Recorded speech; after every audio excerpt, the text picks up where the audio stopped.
is in session. The one, the only, Jessica Anderson from Anderson Keuscher with another fine edition of the Love Court.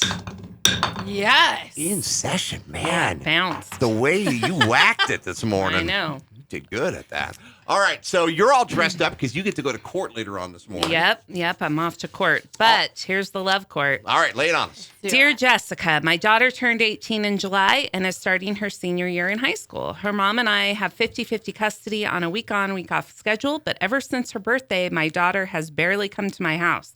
Last week, I tried to lay down the law with both her and her mother and that she needs to abide by the custody schedule or I'm going to take her back to court. My ex told me that she spoke to a lawyer and my daughter is no longer required to follow the schedule since she is 18. Is this true? I pay child support because I make a lot more money than my ex. My old lawyer told me I have to pay child support until she graduates from high school no matter what. So I'm very confused. What is the law? So she either missed a grade or she missed the deadline. Well, she's a summer kid, a summer baby, right? So they she's probably just just chose to not start her right like when me. she I turned was 5. older. Okay, all right. She was still 5 when she, but she was like 6 when she started kindergarten. Yeah. Okay, that's so. What do you do in this situation? So he's in this. It's a horrible situation, actually, I think. So mom is right. Child is 18, no longer a child, an adult. She is no longer required by law to follow a custody schedule. She is an adult. Okay. She can do what she wants legally. And that starts on the 18th birthday. Yeah, correct? you emancipate. Okay. You can sign contracts. You can, join the army. Like, you can vote. You also can do whatever you want. You don't have to, if you're living. Right.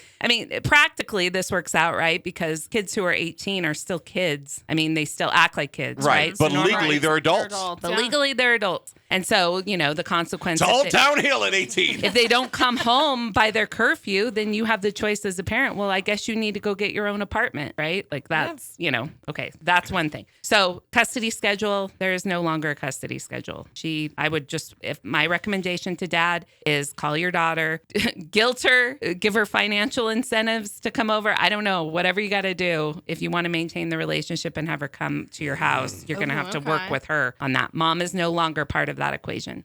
Unfortunately, though, for him, child support will continue until she graduates from high school or turns 19, whichever happens first. And that's because lots of kids are still living at home and in high school at 18. Okay. And so the law is, they recognize that would be an issue, that child support would just cut off immediately when they turn 18. They're still, in high school and needing financial support. So child support will continue. Wow. So I'm sorry, Dad. You're going to have to work with your daughter on this one. That's quite the little pickle he's in. Yeah. You know what, though? And just as a piece of advice, and Jessica, add in on this, but, for mom and dad, if you have let's just say a 12-year-old, okay, and you're going through a divorce and mom and dad hate each other. Right. Find a way to work together because all that pent-up frustration and stress rolls off onto the kid.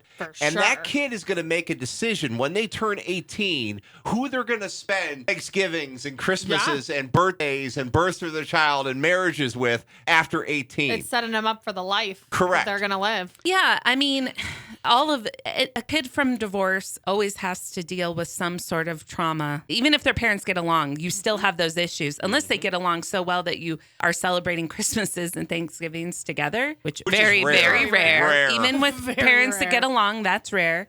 Your kid's always going to have to deal with that multiple Christmas, that multiple Thanksgiving thing. And then when they get married, it's even worse because then you've got, the kid has their spouse's parents.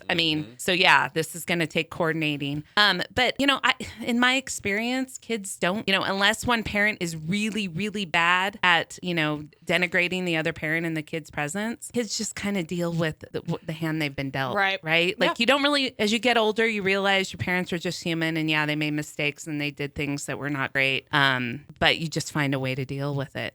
It's just part of your life. And if your parents were divorced when when you were really little, this is all you know. Right. All right. Right? That's a lifestyle. And these kids have it's kind of fascinating, actually, the way they navigate their lives. And in response to what you were saying, one of the consequences is not that the kid will choose one parent over the other, but that the kid will just opt out of all of it. Right. Right. Because they're Like, over it. Yeah. Yeah, I'm not going to mom or dad's house for Christmas. Screw I'm you. gonna do my own thing. I'm going on a cruise. Yeah. Or bye. That happens a lot.